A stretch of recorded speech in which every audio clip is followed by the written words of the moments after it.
साथियों नमस्कार।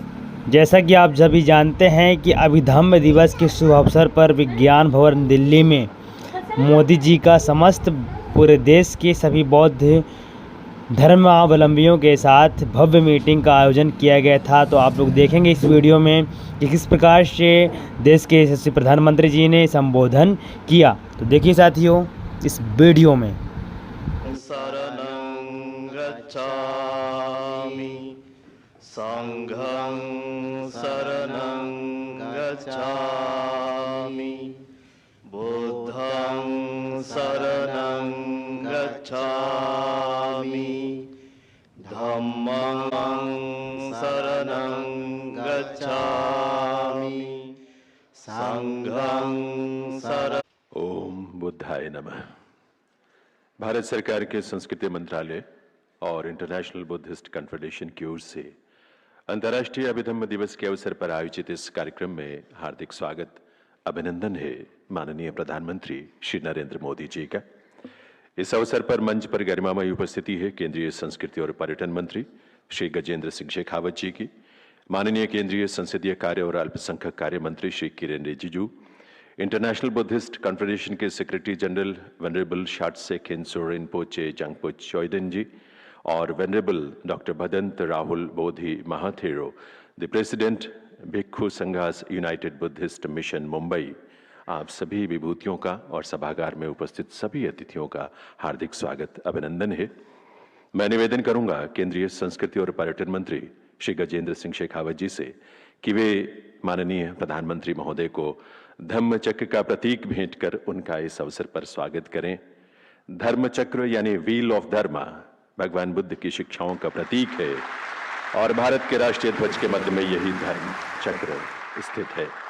मैं निवेदन करूंगा आईबीसी के सेक्रेटरी जनरल शात्से खिंसो रिनपोचे जंगपो चोइडेन से कि वे माननीय प्रधानमंत्री महोदय को पिपराहवा वास का प्रतिरूप यानी रेप्लिका भेंट कर उनका स्वागत करें। This is the replica of the Piprahava vase or casket which was discovered with the relics of Lord Buddha. The original is in the National Museum. वंदन अभिनंदन माननीय प्रधानमंत्री महोदय का। मैं अभिधम्म दिवस के पावन अवसर पर आयोजित आज इस कार्यक्रम में मुझे हृदयपूर्वक प्रसन्नता है कि इस पावन अवसर पर हमें सम्माननीय प्रधानमंत्री जी का प्रेरक सानिध्य प्राप्त हुआ है। हमारे यशस्वी प्रधानमंत्री सम्माननीय श्री नरेंद्र मोदी जी आज विश्व में शांति और अहिंसा के लिए किए जा रहे अपने प्रयासों के साथ साथ में भगवान बुद्ध के संदेश को वर्तमान युग में जब वो और भी अधिक प्रासंगिक हो गए हैं, विश्व के पटल पर नए सोपान तक पहुंचा रहे हैं। इस अवसर पर दुनिया के सबसे लोकप्रिय नेता और भारत की महान दार्शनिक धार्मिक परंपरा के कल्चरल एम्बेसडर माननीय नरेंद्र मोदी जी का विश्व शांति के लिए समर्पित बौद्ध समाज की तरफ से आज इस पुनीत पावन अवसर पर मैं विशेष रूप से स्वागत और अभिनंदन करता हूं। हम सभी अभिधम्म दिवस के इस पावन अवसर पर एकत्रित हुए हैं जो न केवल बुद्ध धम्म के अनुयायियों के बल्कि संपूर्ण मानव जाति के लिए अत्यंत महत्वपूर्ण है। आज का यह पावन दिन शांति, समृद्धि और सामंजस्यपूर्ण जीवन जीने के आकांक्षी प्रत्येक व्यक्ति का मार्गदर्शक है। अभिधम्म दिवस भगवान बुद्ध के 33 दिव्य प्राणियों के दिव्य लोक से संकस्या, जिसे आज भारत के उत्तर प्रदेश में फर्रुखाबाद जिले में स्थित संकिसा बसंतपुर के नाम से जाना जाता है, में अवतरण की याद दिलाता है। पाली ग्रंथों के अनुसार बुद्ध ने अभिधम्म का उपदेश सबसे पहले तावतिंस स्वर्ग के देवताओं को दिया, जिनकी मुखिया स्वयं उनकी माताश्री थीं। पुनः पृथ्वी पर लौटकर उन्होंने यह संदेश अपने शिष्य शारिपुत्र को दिया और यह शुभ दिन प्रथम वर्षावास के अंत और पावावरण उत्सव के साथ मेल खाता है। पावावरण उत्सव आत्मनिरीक्षण और सामूहिक शुद्धिकरण का प्रतीक है। ये दिन विनम्रता, पारस्परिक विश्वास और आत्म सुधार का संदेश देता है, जो संघ के सदस्यों के बीच में सामंजस्य और एकता को तो सुदृढ़ करता ही है, वर्तमान समय में वैश्विक परिदृश्य में और भी अधिक महत्वपूर्ण और प्रासंगिक हो गया है। हमारे यशस्वी प्रधानमंत्री माननीय श्री नरेंद्र मोदी जी के नेतृत्व में भारत आज नई ऊर्जा के साथ में आगे बढ़ रहा है, पूरे विश्व को साथ लेकर आगे चल रहा है। भगवान बुद्ध ने कहा था, अप दीपो भवे, यानी अपने दीपक आप स्वयं बनो। जब व्यक्ति स्वयं प्रकाशित होता है तभी वह संसार को भी प्रकाश देता है। यही भारत के लिए आत्मनिर्भर बनने की प्रेरणा भी है, जो भारत को दुनिया के हर देश की प्रगति में सहभागी बनने की शक्ति प्रदान करता है। भगवान बुद्ध के इन विचारों पर चलते हुए हम संपूर्ण मानव जाति के कल्याण के मार्गों को प्रशस्त करने के लिए माननीय प्रधानमंत्री जी के नेतृत्व में काम कर रहे हैं। बुद्ध ने अपने उपदेश पाली भाषा में दिए थे। भगवान बुद्ध के परिनिर्वाण के बाद उनके वचनों को संरक्षित और संकल्पित करने का प्रयास किया गया, जिसे त्रिपिटक या 3 पिटकों के नाम से जाना जाता है। इनमें विनय पिटक, सुत्त पिटक और अभिधम्म पिटक शामिल हैं। अभिधम्म पिटक मानसिक और नैतिक शिक्षाओं का वैज्ञानिक और सुस्पष्ट विवरण प्रस्तुत करता है।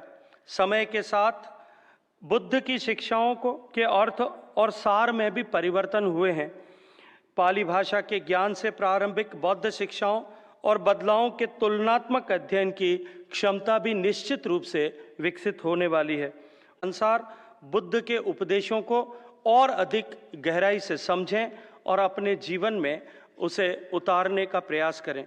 मुझे पूरा विश्वास है कि पाली भाषा की समृद्धता हमारे जीवन को बुद्ध के उपदेशों से प्रकाशित करेगी और विश्व में शांति और संतुलन को और अधिक सुनिश्चित करेगी। अंत में माननीय प्रधानमंत्री जी, आप इस समारोह में पधारे, अपना अमूल्य समय हमें दिया और हम सब का मार्गदर्शन करेंगे।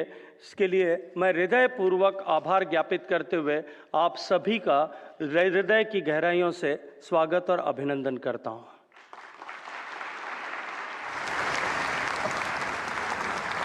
आभार। देवी सज्जनों, माननीय प्रधानमंत्री महोदय की प्रेरणा और मार्गदर्शन में पाली भाषा को देश की शास्त्रीय भाषाओं की सूची में शामिल किया गया है। देश विदेश में भगवान बुद्ध के अनुयायियों के लिए ये निर्णय विशेष प्रसन्नता का विषय है। भारत की शास्त्रीय भाषा के रूप में पाली का क्या महत्व है, इस पर संक्षेप में प्रकाश डालने के लिए मैं आमंत्रित कर रहा हूं प्रोफेसर बिमलेंद्र कुमार जी को।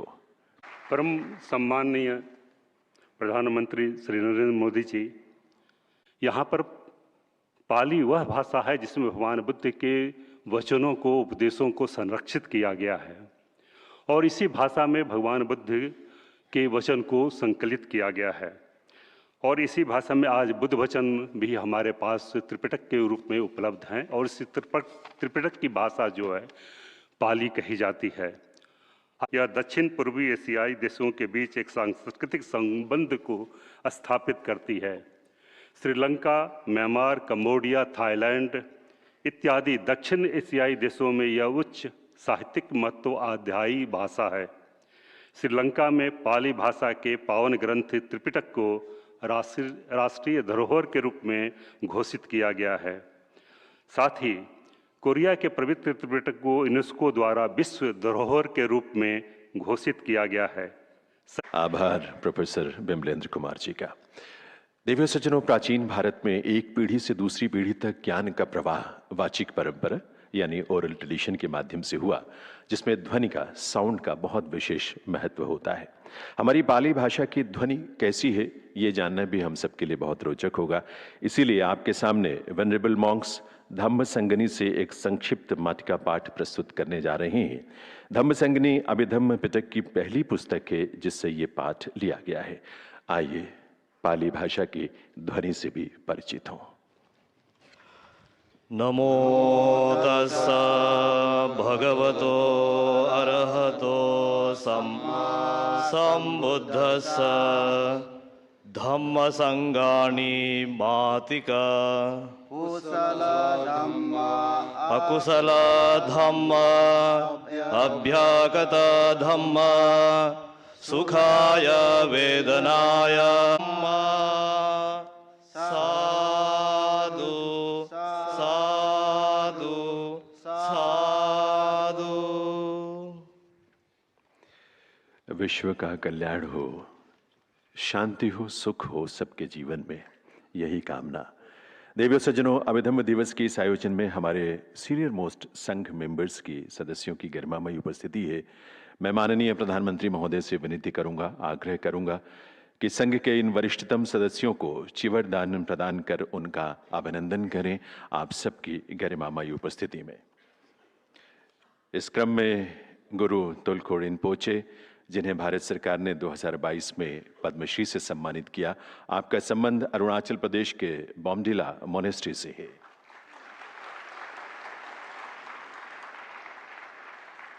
मोस्ट वनरेबल इथिका महाथेरा, आप असम के पूर्वांचल भिक्खु संघ के संघ नायक हैं। हिज एमिनेंस 7th क्याब्जे योंगसिन लिंग रिनपोचे, आपका संबंध हिमाचल प्रदेश के द्रिपुंग लोसलिंग से है। वनरेबल डॉक्टर धम्मज्योति, आप बिहार के नवनालंदा महाविहार में एसोसिएट प्रोफेसर हैं। हिज एमिनेंस 13th कुंडलिंग रिनपोचे, आपका संबंध कर्नाटका के द्रिपुंग गोमांग मोनेस्ट्री से है। और वनरेबल पन्य रखिता जी, अरुणाचल प्रदेश महाबोधि मैत्री महामंडल के अध्यक्ष। बहुत बहुत आभार माननीय प्रधानमंत्री महोदय का। अब समय है माननीय प्रधानमंत्री महोदय के संबोधन का। देवियों सज्जनों, युद्ध और अशांति से जूझ रही दुनिया में युद्ध का नहीं, बुद्ध का संदेश देने वाले देश के यशस्वी प्रधानमंत्री श्री नरेंद्र मोदी जी से विनती है, आग्रह है, निवेदन है कि वे इस अवसर पर अपने संबोधन से हम सबका मार्गदर्शन करें। माननीय प्रधानमंत्री महोदय।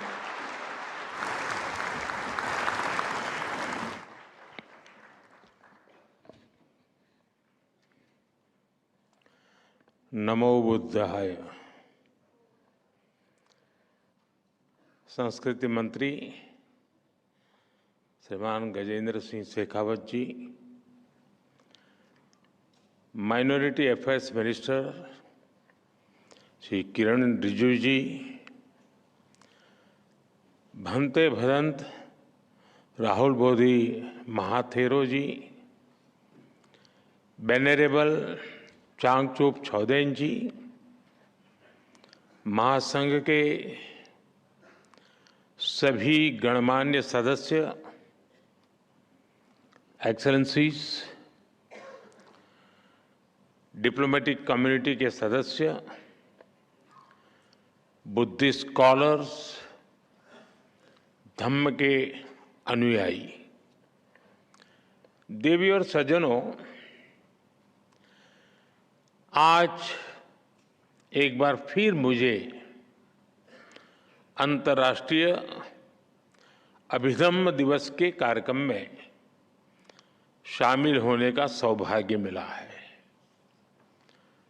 अभिधम्म दिवस हमें याद दिलाता है कि करुणा और सद्भावना से ही हम दुनिया को और बेहतर बना सकते हैं। इससे पहले 2021 में कुशीनगर में ऐसा ही आयोजन हुआ था। वहां उस आयोजन में भी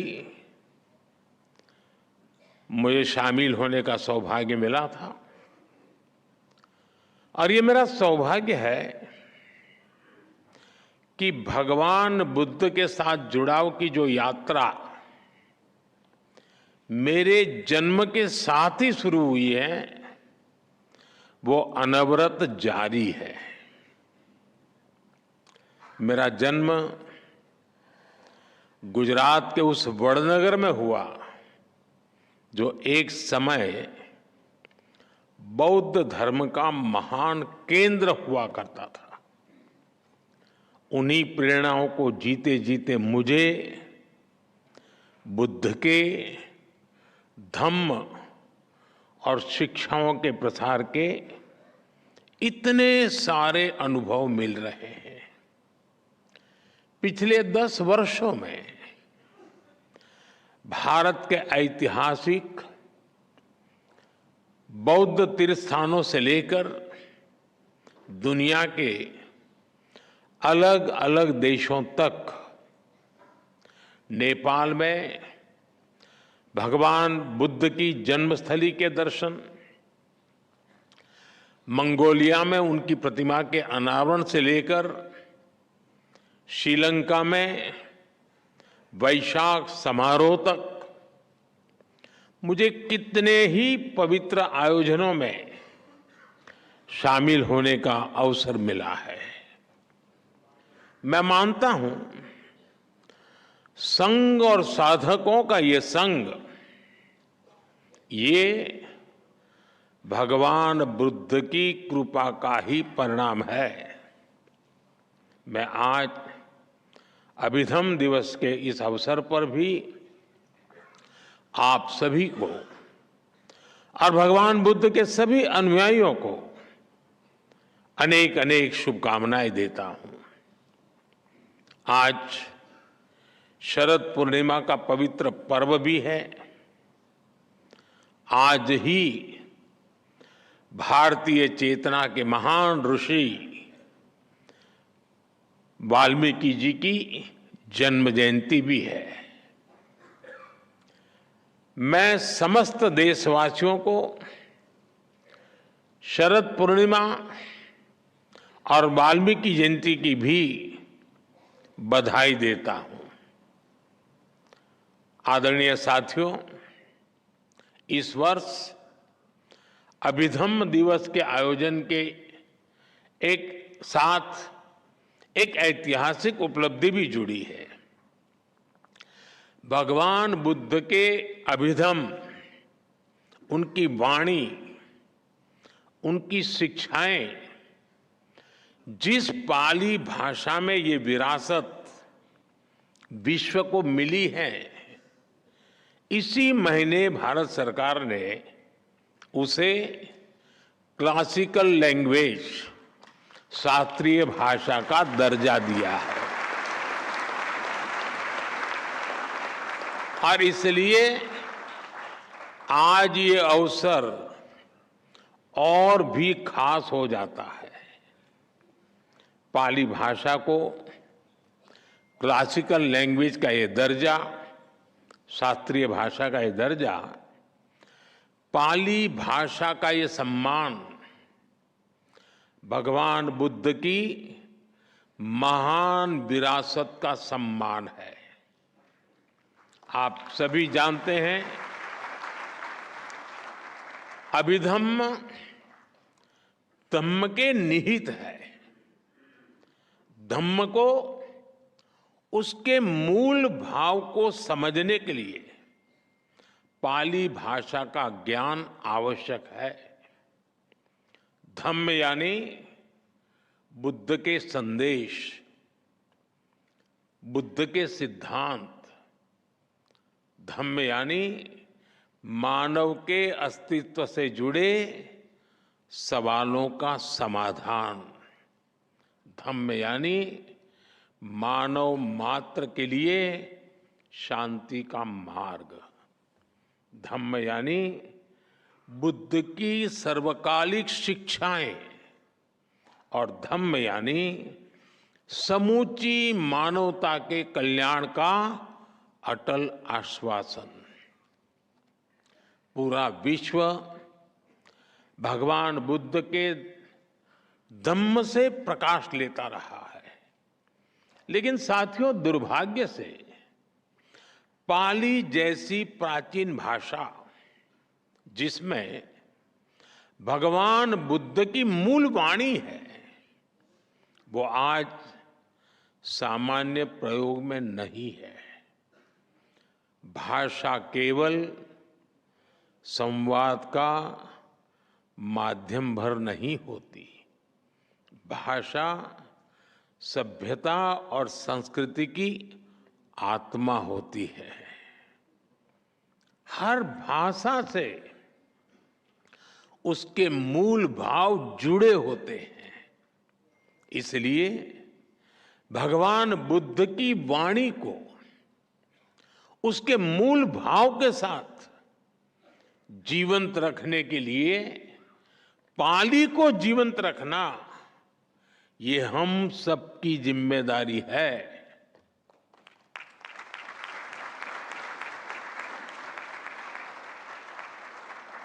मुझे खुशी है कि हमारी सरकार ने बड़ी नम्रतापूर्वक ये जिम्मेदारी निभाई है। भगवान बुद्ध के करोड़ों अनुयायियों को उनकी लाखों भिक्षुकों की अपेक्षा को पूरा करने का हमारा नम्र प्रयास है। मैं इस महत्वपूर्ण निर्णय के लिए भी आप सबको बहुत बहुत बधाई देता हूं।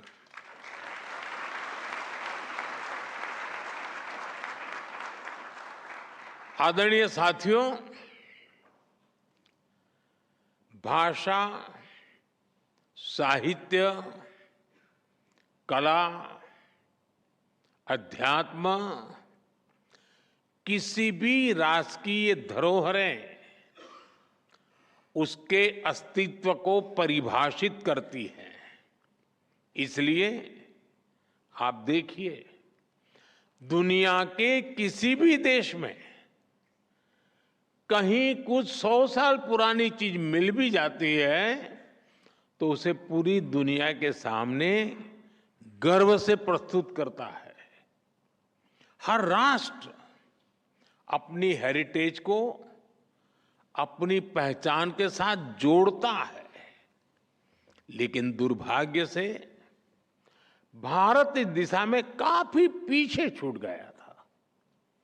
आजादी के पहले भारत की पहचान मिटाने में लगे आक्रमणकारी और आजादी के बाद गुलामी की मानसिकता के शिकार लोग भारत में एक ऐसे इकोसिस्टम का कब्जा हो गया था जिसने हमें उल्टी दिशा में धकेलने के लिए काम किया। जो बुद्ध भारत की आत्मा में बसे हैं, आजादी के समय बुद्ध के जिन प्रतीकों को भारत के प्रतीक चिन्हों के तौर पर अंगीकार किया गया, बाद के दशकों में उन्हीं बुद्ध को भूलते चले गए।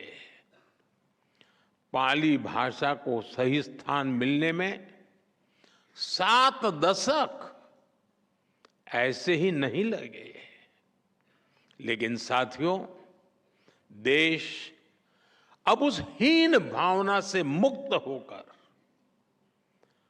आत्मसम्मान, आत्मविश्वास, आत्मगौरव के साथ आगे बढ़ रहा है। देश इसी बदौलत बड़े फैसले कर रहा है। इसलिए आज एक और पाली भाषा को शास्त्रीय भाषा, क्लासिकल लैंग्वेज का दर्जा मिलता है, तो साथ ही यही सम्मान मराठी भाषा को भी मिलता है।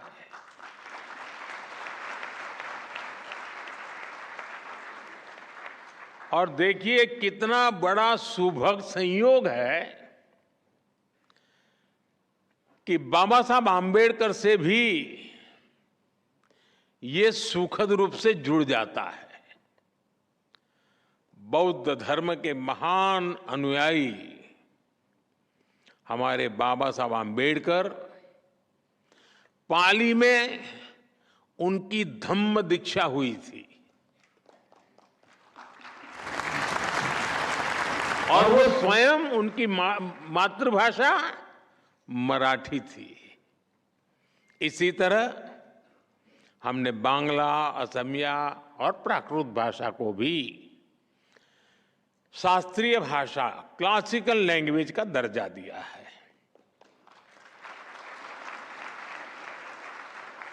साथियों, भारत की ये भाषाएं ही हमारी विविधता को पोषित करती है। अतीत में हमारी हर भाषा ने राष्ट्र निर्माण में अहम भूमिका निभाई है। आज देश ने जो नई राष्ट्रीय शिक्षा नीति अपनाई है, वो भी इन भाषाओं के संरक्षण का माध्यम बन रही है। देश के युवाओं को जब से मातृभाषा में पढ़ाई का विकल्प मिला है, मातृभाषाएं और ज्यादा मजबूत हो रही है। साथियों, हमने अपने संकल्पों को पूरा करने के लिए लाल किले से पंच प्राण का विजन देश के सामने रखा है। पंच प्राण यानी विकसित भारत का निर्माण, गुलामी की मानसिकता से मुक्ति, देश की एकता, कर्तव्यों का पालन और अपनी विरासत पर गर्व। इसलिए आज भारत तेज विकास और समृद्ध विरासत के दोनों संकल्पों को एक साथ सिद्ध करने में जुटा हुआ है। भगवान बुद्ध से जुड़ी विरासत का संरक्षण इस अभियान की प्राथमिकता है। आप देखिए, हम भारत और नेपाल में भगवान बुद्ध से जुड़े स्थानों को बुद्ध सर्किट के रूप में विकसित कर रहे हैं। कुशीनगर में इंटरनेशनल एयरपोर्ट भी शुरू किया गया है। लुम्बिनी में India international centre for Buddhist culture and heritage का निर्माण हो रहा है। लुम्बिनी में ही बुद्धिस्ट यूनिवर्सिटी में हमने डॉक्टर बाबा साहब Ambedkar chair for Buddhist studies की स्थापना भी की है। बोधगया, श्रावस्ती, कपिलवस्तु, सांची, सतना और रीवा जैसे कई स्थानों पर कितने ही डेवलपमेंट प्रोजेक्ट चल रहे हैं। 3 दिन बाद 20 अक्टूबर को मैं वाराणसी जा रहा हूं, जहां सारनाथ में हुए अनेक विकास कार्यों का लोकार्पण भी किया जाएगा। हम नए निर्माण के साथ साथ अपने अतीत को भी सुरक्षित कर रहे हैं। पिछले 10 वर्षों में हम 600 से ज्यादा प्राचीन धरोहरों, कलाकृतियों और अवशेषों को दुनिया के अलग अलग देशों से वापस भारत लाए हैं। 600 से ज्यादा। और इनमें से कई अवशेष बौद्ध धर्म से संबंधित है। यानी बुद्ध की विरासत के पुनर्जागरण में भारत अपनी संस्कृति और सभ्यता को नए सिरे से प्रस्तुत कर रहा है। आदरणीय साथियों, भारत की बुद्ध में आस्था केवल अपने लिए ही नहीं, बल्कि पूरी मानवता की सेवा का मार्ग है। दुनिया के देश जो भी बुद्ध को जानने और मानने वाले लोग हैं, उन्हें हम इस मिशन में एक साथ ला रहे हैं। मुझे खुशी है, दुनिया के कई देशों में इस दिशा में सार्थक प्रयास भी किए जा रहे हैं। म्यांमार, श्रीलंका, थाईलैंड समेत कई देशों में पाली भाषा में टीकाएं संकलित की जा रही है। भारत में भी हम ऐसे प्रयासों को तेज कर रहे हैं। पारंपरिक तरीकों के साथ साथ हम पाली को ऑनलाइन प्लेटफॉर्म्स, डिजिटल आर्काइव्स और ऐप्स के जरिए भी प्रमोट करने की तरफ आगे बढ़ रहे हैं।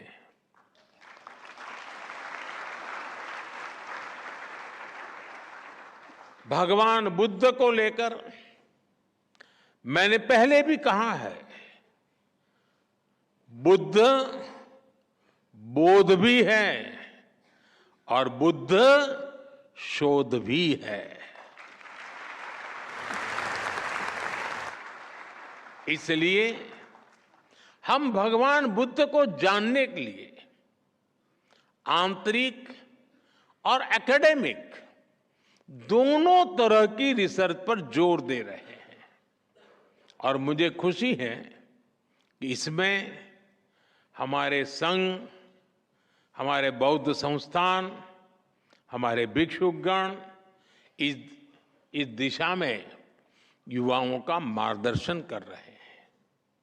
आदरणीय साथियों, 21वीं सदी का ये समय आज विश्व की जियो पॉलिटिकल परिस्थिति आज एक बार फिर विश्व कई अस्थिरताओं और आशंकाओं से घिरा है। ऐसे में बुद्ध न केवल प्रासंगिक है बल्कि अपरिहार्य भी बन चुके हैं।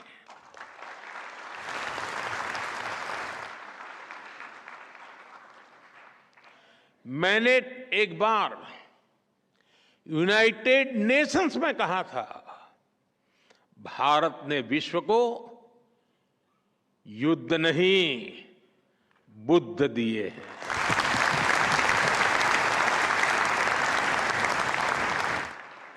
और आज मैं बड़े विश्वास से कहता हूं, पूरे विश्व को युद्ध में नहीं बुद्ध में ही समाधान मिलेंगे।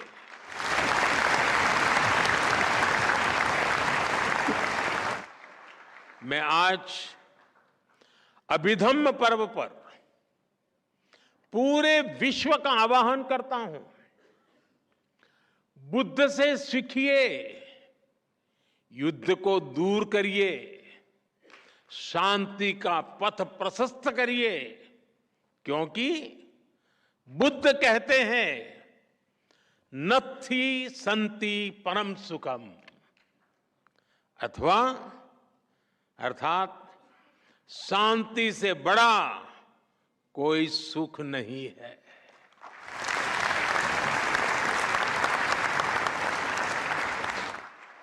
भगवान बुद्ध कहते हैं नहीं वैरेन वैरानी सम्मन्ति कुदाचनम अवैरेन च सम्मन्ति एस धम्मो सनंततो।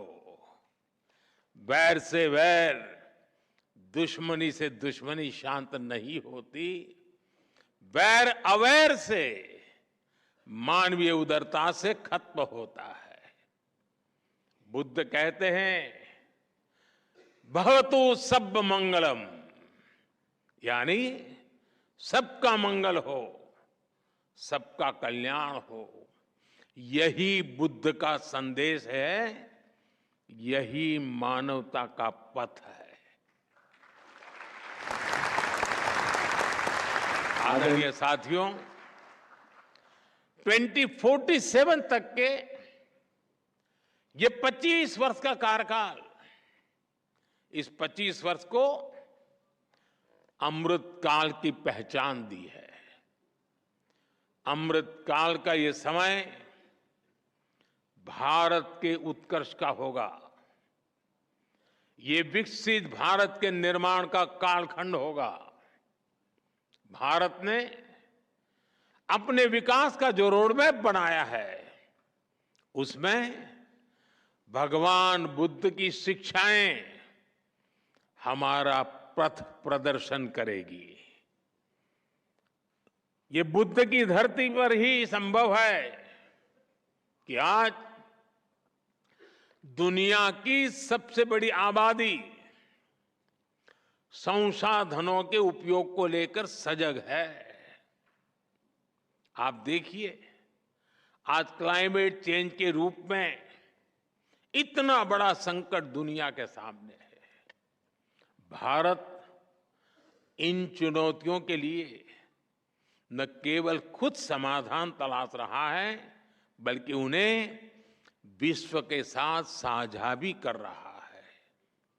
हमने दुनिया के कई देशों को साथ जोड़कर मिशन लाइफ शुरू किया है। भगवान बुद्ध कहते थे, अत्तानमेव पठमन पति रूपे निवेशये, अर्थात हमें किसी भी अच्छाई की शुरुआत स्वयं से करनी चाहिए। बुद्ध की यही शिक्षा मिशन लाइफ के केंद्र में है, यानी सस्टेनेबल फ्यूचर का रास्ता हर व्यक्ति की सस्टेनेबल लाइफस्टाइल से निकलेगा। भारत ने जब दुनिया को इंटरनेशनल सोलर अलायंस जैसा मंच दिया, भारत ने जब G20 की अपनी अध्यक्षता में ग्लोबल बायोफ्यूल अलायंस का गठन किया, भारत ने जब one sun one world one grid का विजन दिया, तो उसमें बुद्ध के विचारों का ही प्रतिबिंब दिखता है।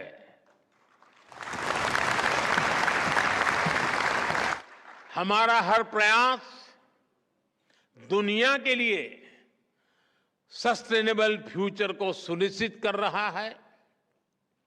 India, middle east, Europe economic corridor हो, हमारा ग्रीन हाइड्रोजन मिशन हो, भारतीय रेलवे को 2030 तक नेट जीरो करने का लक्ष्य हो, पेट्रोल में इथेनॉल ब्लेंडिंग को बढ़ाकर 20% तक करना हो, ऐसे कई तरीकों से हम इस धरती की रक्षा का अपना मजबूत इरादा दिखा रहे हैं, जता रहे हैं। साथियों, हमारी सरकार के कितने ही निर्णय बुद्ध, धम्म और संघ से प्रेरित रहे हैं। आज दुनिया में जहां भी संकट की स्थिति होती है, वहां भारत फर्स्ट रिस्पॉन्डर के रूप में मौजूद रहता है।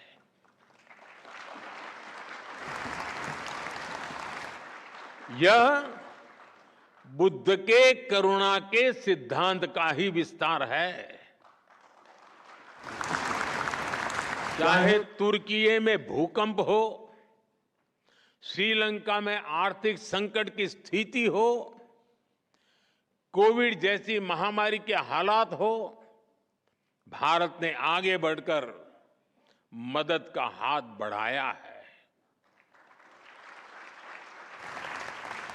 विश्व बंधु के रूप में भारत सबको साथ लेकर चल रहा है।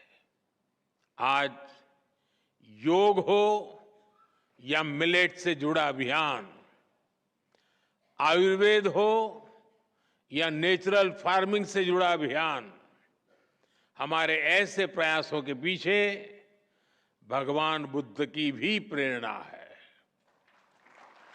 आदरणीय साथियों, विकसित होने की तरफ बढ़ रहा भारत अपनी जड़ों को भी मजबूत कर रहा है। हमारा प्रयास है कि भारत का युवा साइंस और टेक्नोलॉजी में विश्व का नेतृत्व करे और साथ ही हमारा युवा अपनी संस्कृति और अपने संस्कारों पर भी गर्व करे। इन प्रयासों में बौद्ध धर्म की शिक्षाएं हमारी बड़ी मार्गदर्शक है। मुझे भरोसा है हमारे संतों और भिक्षुकों के मार्गदर्शन से, भगवान बुद्ध की शिक्षाओं से हम सब साथ मिलकर निरंतर आगे बढ़ेंगे। मैं आज के इस पवित्र दिवस पर इस आयोजन के लिए आप सभी को एक बार फिर अनेक अनेक शुभकामनाएं देता हूं।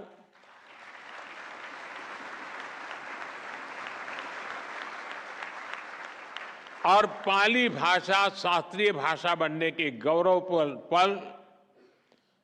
गौरव के साथ साथ उस भाषा के संरक्षण संवर्धन के लिए हम सबकी एक सामूहिक जिम्मेवारी भी बनता है। उस संकल्प को हम लें, उसे पूरा करने का प्रयास करें। यही अपेक्षाओं के साथ मैं फिर एक बार आप सबका बहुत बहुत धन्यवाद करता हूं। नमो बुद्धाय।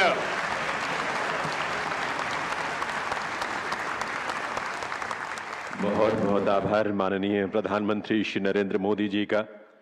विश्व भर में मानव के कल्याण और शांति के प्रति आपकी प्रतिबद्धता हम सबको प्रेरित करती है। भगवान बुद्ध के उपदेशों और जीवन के मर्म को आपने जिस रूप में आत्मसात किया है वो भारत के लिए नहीं बल्कि पूरे विश्व के लिए आशा की किरण है। नमन है आपके नेतृत्व को, आपके चिंतन को, आपके विजन को। साथ ही आभार माननीय केंद्रीय संस्कृति और पर्यटन मंत्री श्री गजेंद्र सिंह शेखावत जी का, केंद्रीय संसदीय कार्य और अल्पसंख्यक कार्य मंत्री श्री